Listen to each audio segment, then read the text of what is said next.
Hello friends, हम last video में आनुवांशिक जो विभिन्नताएं होती हैं उनके बारे में जिक्र कर चुके हैं। तो जेनेटिक वेरिएशंस में बताया था कि सेक्सुअल रिप्रोडक्शन से आती है और जब मियोसिस होता है यानी कि जो सेक्सुअल रिप्रोडक्शन है लैंगिक जनन, तो लैंगिक जनन के दौरान एक बहुत ही यूनिक प्रोसेस होती है जिसका नाम है क्रॉसिंग ओवर। उसके बारे में हम जिक्र करेंगे। ठीक है, उससे पहले हम बात करते हैं दूसरे प्रकार की वेरिएशंस जो बहुत ज़्यादा हमको देखने को मिलती है, जिनका नाम है एनवायरमेंटल वेरिएशंस।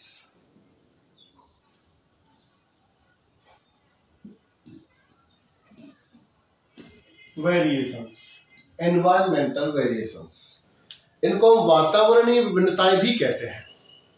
इनकी ऐसी क्रियाएं जिनके द्वारा, इनकी वातावरण के द्वारा होने वाली ऐसी क्रियाएं जिनसे विभिन्नता उत्पन्न होती है, उन्हें हम कहते हैं एनवायरमेंटल वेरिएशंस।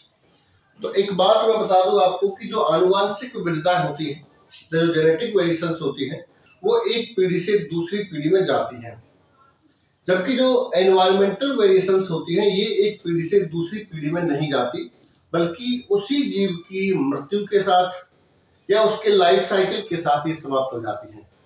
हाँ, अगर बहुत लंबे समय तक अगर यही वेरिएशंस चलती रहें तो फिर एक नई जाति का निर्माण हो जाता है। स्पेशिएशन, जिसको हम जाति उद्भवन कहते हैं, वो हो सकता है, लेकिन वो एक बहुत लंबा प्रोसेस है, बहुत छोटा प्रोसेस नहीं है। हम यहाँ आज जिक्र करेंगे एनवायरमेंटल वेरिएशंस।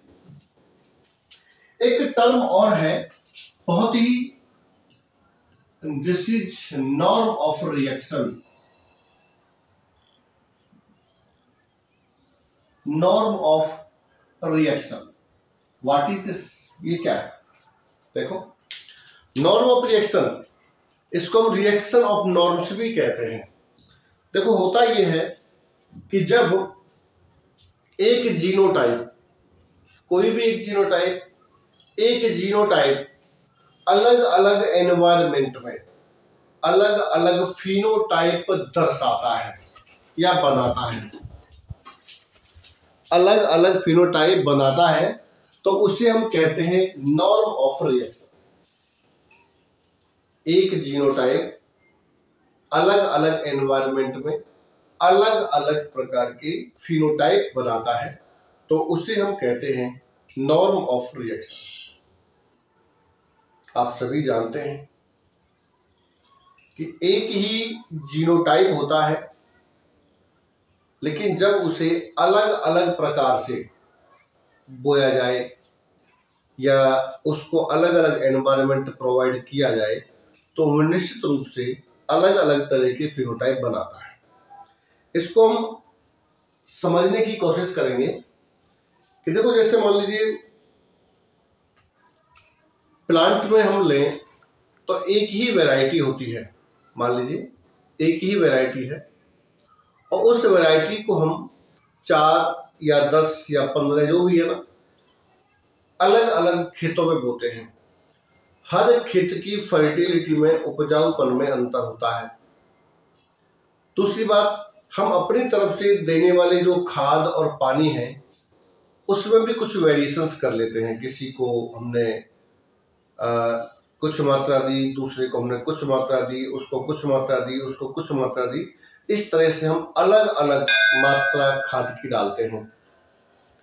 हम देखेंगे कि अलग अलग खाद की मात्रा और पानी की जो मात्रा है उसके हिसाब से पौधे की स्ट्रेंथ होती है, यानी कि पौधे की जो मजबूती, हम कहें कि भाई पौधे का जो विस्तार है या पौधे का जो ग्रोथ है वो उसी हिसाब से होगा जिस हिसाब से खाद और पानी मिलता है। ऐसा क्यों होता है? अभी जीनोटाइप तो एक ही था, बीज तो हमारे पास एक ही था, एक ही थैली से हमने बीज बोया है, फिर ऐसा क्यों होता है? 8-10 प्रकार की जो हमने खाद और पानी यूज किए हैं उन 8-10 प्रकार के अकॉर्डिंग ही फिनोटाइप दिखाई देता है। कोई आपको बहुत बेकार दिखाई देगा, इसमें आपने कम खाद पानी दिया है, कोई आपको बहुत अच्छा दिखाई देगा, इसमें आपने अधिक खाद पानी दिया है। तो इसका मतलब है कि बाहर का जो एनवायरनमेंट है, यानी कि जीनोटाइप कभी भी अकेला जब तक उसको एनवायरनमेंट न मिले फिनोटाइप नहीं बना सकता।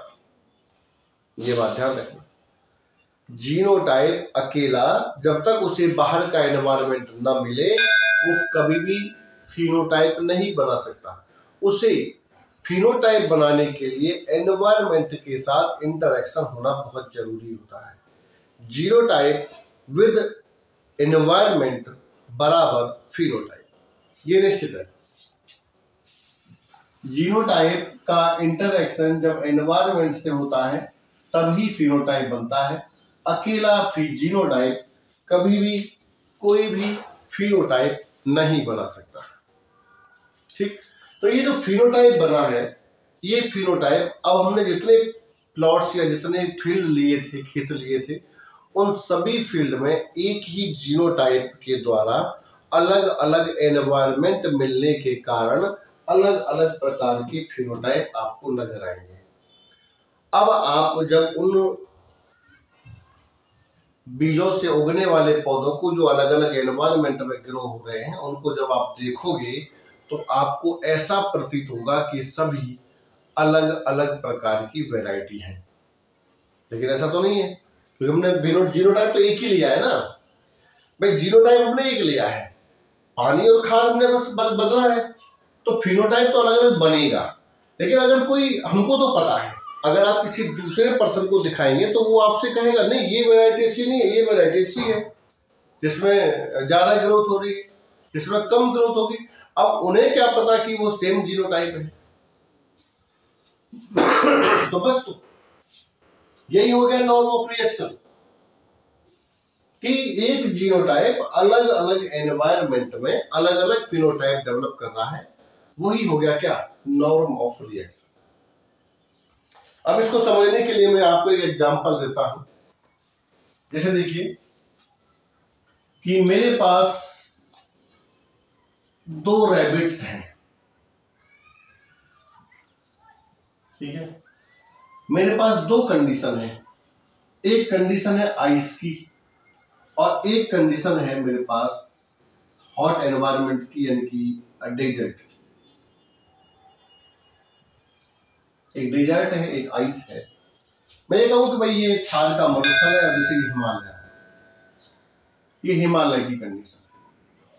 तो जो हिमालय में मेरे पास 2 रैबिट्स हैं जिनके सेम जीनोटाइप है, थोड़ा ध्यान देना, सेम जीनोटाइप है मेरे पास 2 खरगोश के। एक खरगोश को मैंने डाल दिया थार के रेगिस्तान में, यानी कि मरुस्थल में, और एक को मैं ले गया हिमालय की तरफ। तो इनके आप नॉर्म ऑफ रिएक्शन देखिए, जीनोटाइप समान है, एनवायरनमेंट अलग अलग है। एक को आइस में जीना है, एक को डेजर्ट में जीना है। अब बताओ क्या होगा कि डेजर्ट वाले को हमेशा अधिक गर्मी, अधिक तापमान को सहन करना पड़ेगा अगर जीना है तो, और आइस वाले को हमेशा एक जो नेगेटिव हम कह सकते हैं भाई, जो लो टेम्परेचर है उससे इसका सामना होगा। तो जब इसे देखो कि जब डेजर्ट वाला जो है इसको जीना है तो ये अपने शरीर के जो बाल हैं उनको छोटे कर देगा, क्योंकि ज्यादा बड़े बाल में उससे ज्यादा गर्मी लगेगी। इसलिए ये डेजर्ट का अनुकूलन है कि जो जीव रेगिस्तान में पाए जाते हैं उनके शरीर पर बाल छोटे होते हैं, क्योंकि जो आइस वाला है, जो हिमालय में रहता है, इसके लिए जरूरी है कि ये अपने शरीर के जो बाल हैं उनको बड़ा करे, क्योंकि उससे चाहिए गर्मी, हीट, और हीट मिलेगी उसको कहां से, बालों से। इसलिए एक जीनोटाइप वाला खरगोश, यानी कि 2 खरगोश एक जीनोटाइप वाले अलग अलग एनवायरनमेंट में, यहाँ पर बाल छोटे हो जाएंगे, यहाँ पर बाल बड़े हो जाएंगे। अर्थात देखो सेम जीनोटाइप है लेकिन 2 अलग अलग एनवायरनमेंट हैं। This is called norm of reaction. अब आप उल्टा कर दीजिए, ऐसे देख लिया। अब आप उल्टा कर दीजिए, इस वाले को यहाँ ले आइए और इस वाले को यहाँ ले जाइए। अब क्या होगा देखो, जब ये वाला यहाँ आएगा आइस से निकलकर डेजर्ट में जाएगा, तो डेजर्ट में उसकी कंडीशन ये होगी कि उसे जीने के लिए अपने बालों को छोटा करना पड़ेगा। तो automatically according to the environment norm of reaction क्या होगी कि बाल ऑटोमेटिक छोटे हो जाएंगे। उसके बाद ये जो डेजर्ट वाला है, इसको इस बर्फ में जीना है तो उसे अपने धीरे धीरे बाल बड़े करने होंगे, इसलिए क्या करेगा, according to the norm of reaction environment के कारण इसके बाल जो है वो अपने आप बड़े हो जाएंगे। तो this is norm of reaction and these are the environmental variations. अब ये जो एनवायरमेंटल वेरिएशंस हैं, ये देखो, क्या देख रहे हैं, एक ही जीनोटाइप था, दो अलग अलग एनवायरमेंट थे, अलग अलग फिनोटाइप क्रिएट हुए।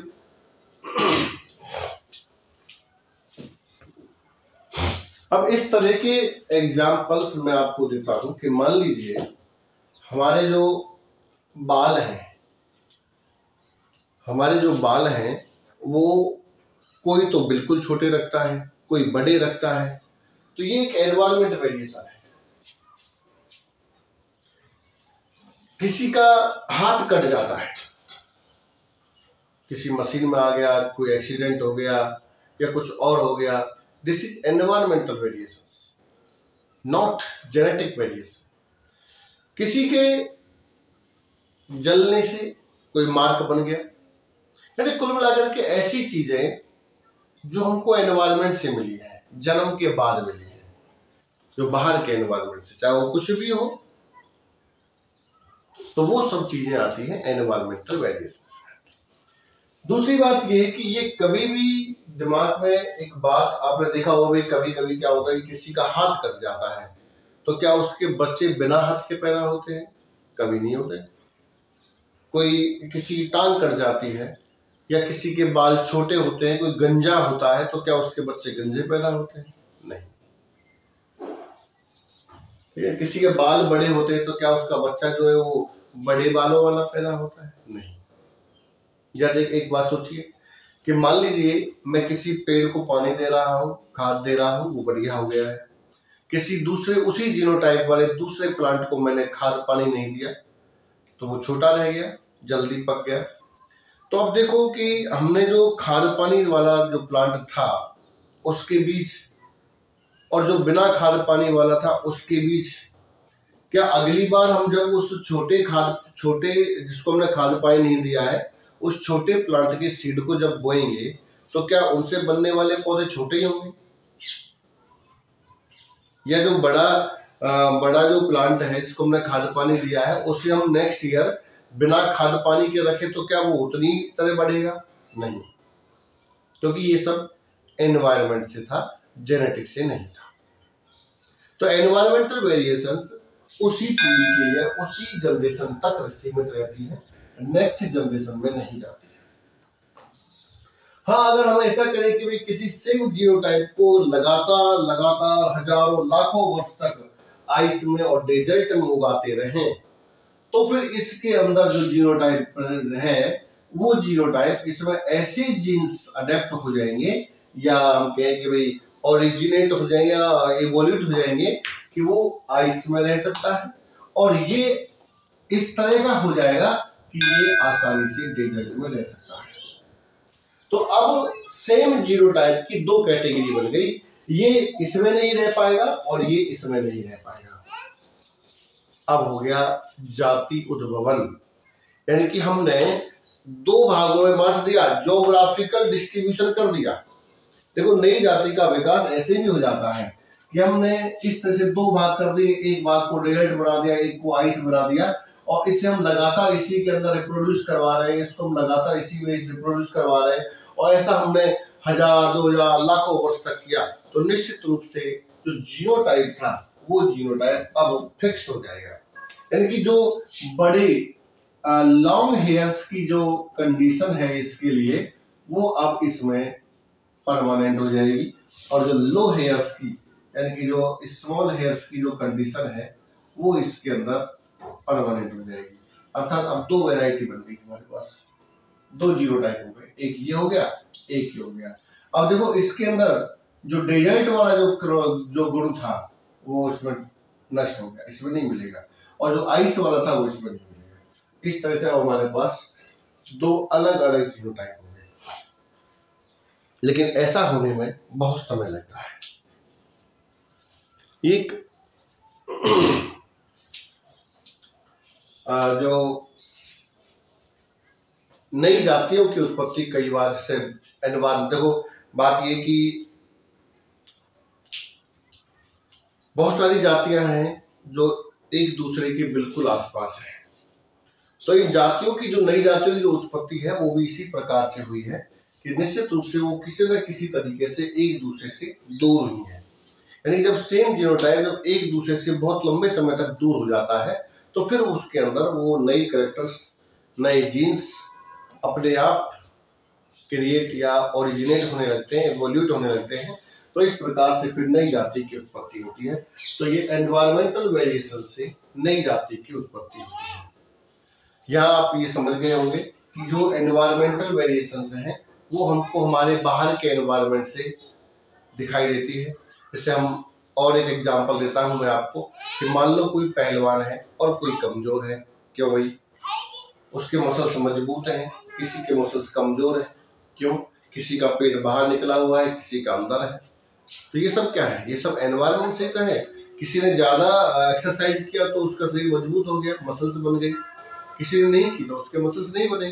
किसी ने ज्यादा खाया, एक्सरसाइज नहीं की, काम नहीं किया, फिजिकल वर्क नहीं किया तो उसका पेट निकल गया। किसी ने खाया भी खूब था लेकिन उसका फिजिकल वर्क किया तो उसका पेट नहीं निकला। तो ये सब एनवायरमेंट का है। जितना भी पूरा खेल है वो सब एनवायरमेंट का है। तो एनवायरमेंटल वेरिएशंस केवल उस जीव तक ही सीमित रहती हैं। और इसका एग्जाम्पल कई बार क्या होता है कि जैसे सीरियस डिजीज भी हो जाती है। जैसे एग्जाम्पल के लिए मैं लेता हूं कैंसर। तो कैंसर अगर देखा जाए तो जेनेटिक डिजीज नहीं है लेकिन जीन को अफेक्ट करती है। ठीक है, कैंसर जो है वो ऐसी डिजीज नहीं है कि एक पीढ़ी से दूसरी पीढ़ी में जाएगी, लेकिन ये जीन को अफेक्ट करती है। तो देखो जीन के लिए मैं सबसे पहले बताऊं कि हमारी सेल्स में कुछ ऐसी जीन होते हैं जो प्रोटोऑन्कोजीन कहलाते हैं। तो देखो प्रोटोऑन्कोजीन वो जीन है, देखो कैंसर को क्रिएट करने वाले जीन सभी सेल्स में होते हैं, सभी जीवों के अंदर होते हैं, लेकिन बात है कि वो होते उस रूप में कि वो एक्टिव नहीं होते, और जो एक्टिव नहीं होते तो उनको हम कहते हैं प्रोटोऑन्कोजीन। लेकिन जब किसी एनवायरमेंट कारक से, चाहे वो एक्सरे किरणें हो, एक्सरे हो, alpha beta gamma, ultraviolet किरणें, या हमारे खान पान से लाइक कोई तंबाकू खा रहा है, कोई सिगरेट खा रहा है, कोई गुटखा खा रहा है, तो उन चीजों से ये जो प्रोटोऑन्कोजीन्स हैं ये कन्वर्ट हो जाते हैं ऑन्कोजीन में। तो ये जो ऑन्कोजीन में जो कन्वर्ट होते हैं तो ये ऑन्कोजीन अब इसको यानी कि ट्यूमर को बनाते हैं। ये भी बहुत लंबा चौड़ा प्रोसेस है, ऐसा नहीं कि बहुत आसानी से प्रोटोऑन्कोजीन ऑन्कोजीन में कन्वर्ट हो जाएगा, ऐसा बिल्कुल नहीं है। ये बस एक पढ़ने के लिए लग रहा है बहुत जल्दी हो जाएगा, लेकिन इसका बहुत एक पेचीदा यानी कि बहुत ही अगर देखा जाए तो जिसकी एक ऐसी प्रोसेस है जिसमें हर स्टेज पर चेक होता है। ठीक है, इतना आसान नहीं है प्रोटोऑन्कोजीन का ऑन्कोजीन में कन्वर्ट होना, उसके बाद उस सेल का कैंसर सेल में चेंज होना, बहुत ही टेढ़ा काम है, लेकिन फिर भी हो जाता है। ठीक है, फिर भी हो जाता है। हम लगातार अगर उसी एनवायरनमेंट में रहें और उस तरह का ही हम खान पान खाएं तो निश्चित रूप से हम इसको इसमें कन्वर्ट होने से नहीं रोक पाएंगे। अब देखो, चाहे भले ये जीन से हो रहा है लेकिन हो तो एनवायरनमेंट से रहा है।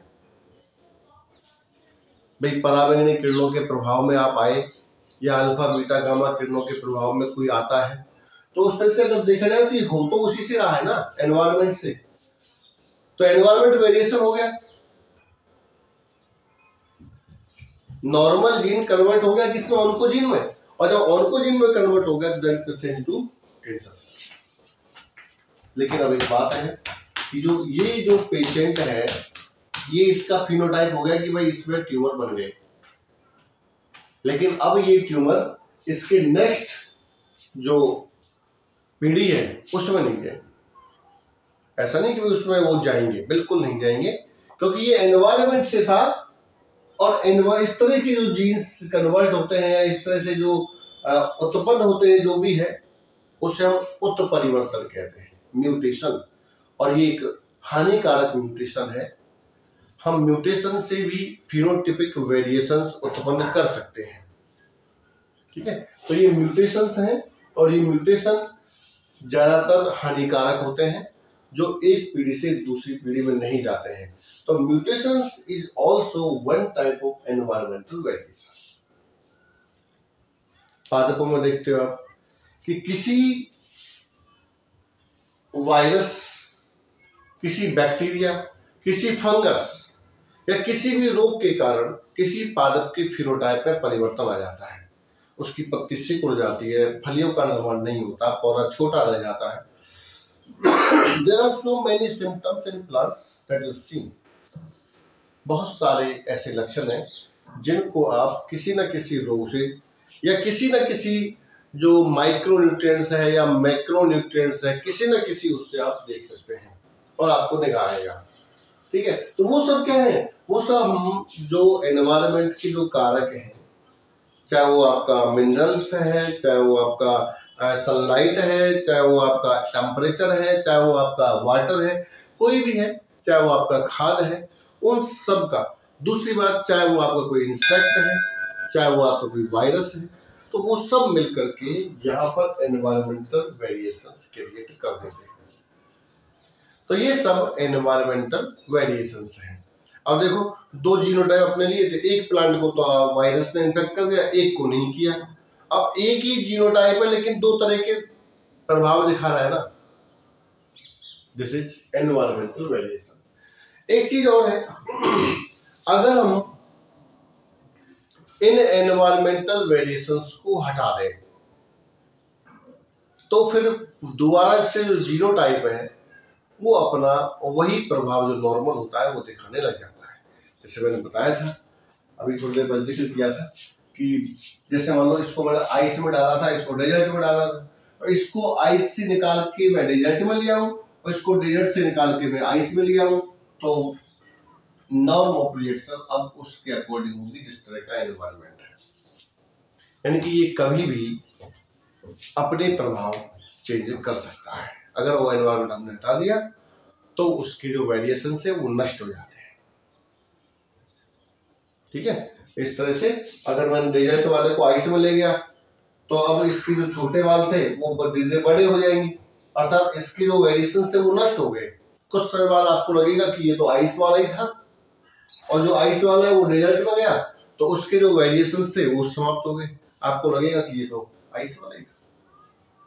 तो इस तरह से एनवायरमेंटल वेरिएशंस आपको बहुत ज्यादा दिखाई देते हैं। जेनेटिक वेरिएशंस जो होते हैं वो आपको लंबे समय के बाद दिखाई देते हैं। लेकिन एक बात है कि जेनेटिक वेरिएशंस जो हैं वो एक पीढ़ी से दूसरी पीढ़ी में चलते हैं। ठीक है, जो आनुवंशिक गुण बन जाते हैं या कहलाते हैं। देखो, अगर आप बार बार किसी एनवायरनमेंट में रह रहे हैं या किसी एनवायरनमेंट में किसी प्लांट को रख रहे हैं, मैंने बताया था अभी कि कुछ लाखों वर्ष में, हजारों वर्ष में, 100 वर्ष में, तो फिर धीरे धीरे वो जो वेरिएशंस हैं वो जीन तक चले जाते हैं, डीएनए तक चले जाते हैं, और डीएनए पर जाने के बाद फिर वो उसके अंदर अडेप्ट हो जाते हैं और फिर वो एक पीढ़ी से दूसरी पीढ़ी में भी जाते हैं। सपोज एट मान लीजिए, हम थोड़ा बैक में चलते हैं, कुछ एल्गी ऐसे हैं, देखो और थोड़ा बैक में चलते हैं कि सबसे पहले जो डेवलपमेंट हम कह सकते हैं, भाई इवोल्यूशन जो हुआ था वो एल्गी का हुआ। साइनोफाइसी वर्ग क्या है, जो ब्लू ग्रीन एल्गी है। उसके बाद यूकैरियोटिक एल्गी आए, उसके बाद फिर ब्रायोफाइट आए, फिर टेरिडोफाइट आए, फिर जिम्नोस्पर्म आए, फिर एंजियोस्पर्म आए। ऐसे ही तो आए। अब बात ये है कि सबका भी एक अलग अलग अपना रोल है। जैसे एल्गी जो है वो पानी में ही, पानी की उपस्थिति में ही रह सकते हैं, ब्रायोफाइट्स जो हैं वो उनको केवल लाइफ साइकिल पूरा करने के लिए पानी देता है। ऐसे टाइडोफाइटा को जिम्नोस्पर्म जो है वो अपने बड़े प्लांट हैं वो कहीं भी रह सकते हैं। ठीक है, अब एक बात सोचो कि इन प्लांट्स में भाई एल्गी से ब्रायोफाइटा बना, ब्रायोफाइटा से टाइडोफाइटा बना, तो इनमें कुछ ना कुछ वेरिएशंस तो हुए होंगे ना कंडीशन के हिसाब से, एनवायरनमेंट के हिसाब से, तभी तो एल्गी से ब्रायोफाइटा बना।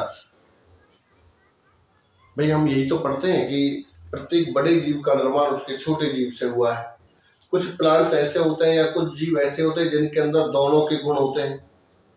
ठीक है, जैसे एग्जांपल के लिए आर्कियोप्टेरिक्स जो है उसमें रेप्टिलिया की भी है, रेबीज की भी है। जैसे वो जो इसमें प्लांट्स में युगलिना, उसमें प्लांट्स के गुण भी हैं और जूलॉजी यानी कि जो जंतु है एनिमल्स की भी है। तो इस तरह से कुछ कनेक्टिंग लिंक्स भी होते हैं। तो इसका मतलब ये मानते हैं ना कि भाई नीचे से ऊपर तक ही विकास चल रहा है, और हम पढ़ते भी यही आ रहे हैं, साइंस भी इसी को बताता है। इसका मतलब है कि कहीं ना कहीं पर फिनोटाइपिक वेरिएशंस हुए होंगे, कहीं ना कहीं पर कुछ चेंजेज हुए होंगे, और वो चेंजेज फिर आनुवांशिक यानी कि क्रोमोसोम तक गए होंगे, और तब जाकर के फिर नई जाति का विकास हुआ होगा। भाई यूकैरियोटिक से प्रोकैरियोटिक का विकास, प्रोकैरियोटिक से यूकैरियोटिक का विकास, और फिर यूकैरियोटिक में बहुत सारे प्लांट्स भी है, एनिमल्स भी है, सब है। तो इस तरह से अब देखो प्रोकैरियोटिक में भी बहुत सारे एल्गी है और बैक्टीरिया है, तो वो सब निश्चित रूप से कहीं ना कहीं एनवायरमेंटल वेरिएशंस और जेनेटिक वेरिएशन से ही जुड़ा हुआ है। तो ये बहुत बड़ा चैप्टर है, इसे आनुवांशिकी में जरूर ध्यान रखा जाता है, क्योंकि आनुवांशिकी टिकी ही वेरिएशंस पर है अगर देखा जाए तो। अब मेंडल के नियम के अनुसार अगर हम चलते हैं तो मेंडल के नियम कभी भी पूरी तरह से हर गुण को फॉलो नहीं करते हैं। मेंडल के जो नियम है वो केवल इस चीज पर डिपेंड है कि जितने भी जो क्रोमोसोम्स हैं या जो भी जीन्स हैं वो सब अलग अलग क्रोमोसोम पर है और दूर दूर हैं, पास पास नहीं है। जब कोई दो जीन पास पास हो या जिनमें आपस में रिकॉम्बिनेशन हो सकता है तो मेंडल के नियम काम करना बंद कर देते हैं। तो मेंडल के जो नियम है वो बहुत ही बेस लेवल पर है, उससे ज्यादा। और फिर दूसरी बात ये कि आज हम बहुत सारे कैरेक्टर्स को लेकर कंप्यूटर आ चुके हैं, तो बहुत सारे कैरेक्टर्स को लेकर हम एक साथ स्टडी कर सकते हैं। तो इसलिए अब ऐसा नहीं कि हम केवल एक कैरेक्टर को लेंगे, फिर जब दो को लेंगे, फिर हम एक साथ बहुत सारे कैरेक्टर को लेकर स्टडी कर सकते हैं। तो उस कंडीशन में मेंडल के नियम से विचलन हो जाता है।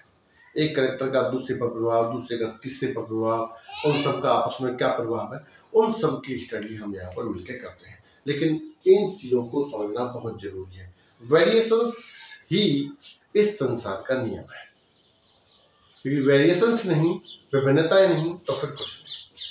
देखो आप हर जगह पर वेरिएशंस है। आप कहीं भी किसी मार्केट में जाइए, आपको दुनिया भर के मोबाइल्स, दुनिया भर की टीवी, दुनिया भर के आपको कूलर्स, दुनिया भर के रेफ्रिजरेटर, दुनिया भर के एसीस, हर अलग दुनिया भर की कारें, कितने प्रकार की कारें हैं। तो वो एक टाइप की थोड़ी है, बहुत सी है। एक कंपनी की है, उन कंपनियों में भी दुनिया भर की, यानी कि वेरिएशंस आपको हर जगह मिलेगा। आप सब्जी लेने जाइए, सब्जी भी आपको कई क्वालिटी में मिलेगी, अच्छी, बुरी, और अच्छी, और अच्छी, और अच्छी, और अच्छी। और आप सिलेक्शन किसा करते हैं? अच्छे का, बुरा बुरा अपना रह जाता है। तो एनवायरनमेंट के द्वारा कि प्रकृति के अंदर भी ऐसा ही होता है। देखो यहाँ पर जब डेजर्ट में आइस से और डेजर्ट में हमने किया था, तो जो प्लांट्स डेजर्ट में उगते हैं, मान लीजिए आप 1000 प्रकार के प्लांट लगा रहे हैं, लेकिन हर प्लांट तो डेजर्ट में नहीं उगेगा, रेगिस्तान में केवल वही उगेगा जिसके अंदर क्षमता होगी। तो सीधी सी बात है भाई, एनवायरनमेंट जो है वो एक इसका भी आधार है कि किस प्रकार से उसकी जीवन चक्र आगे चलेगा या नहीं चलेगा, उसका भी आधार है। हो सकता है ये जो रैबिट है वो मर जाए, इसमें मर गया तो खत्म, उसका जीवन चक्र ही खत्म। तो इस तरह से नई नई पीढ़ियों का विकास एनवायरमेंटल वेरिएशंस या वेरिएशन से होता है। तो आज हम जेनेटिक वेरिएशन और एनवायरमेंटल वेरिएशन को पढ़ चुके हैं। धीरे धीरे अब लगातार पढ़ते रहेंगे, और आनुवांशिकी के जो चैप्टर्स हैं, ये जो टॉपिक्स हैं, ये बहुत अच्छे टॉपिक हैं। आपको हर जगह कहीं ना कहीं लागू जरूर होते हैं, चाहे वो प्लांट्स हैं चाहे वो एनिमल्स हैं। और निश्चित रूप से ही किसी हर मतलब एक तरह से हर एग्जाम में कहूँ, किसी एक स्पेशल एग्जाम में नहीं, हर कंपटीशन एग्जाम में इनसे संबंधित एक क्वेश्चन आपको जरूर मिलता है। मैं कह रहा हूँ इवन आईएएस तक भी आपको ये क्वेश्चन मिलता है। नीट और ये छोटे मोटे जो इनको छोड़ दिए गए, आईएएस तक भी क्वेश्चन मिलता है। तो आप समझिए, देखिए, पढ़िए, लाइक कीजिए, कमेंट कीजिए, सब्सक्राइब कीजिए, शेयर कीजिए। Thank you very much.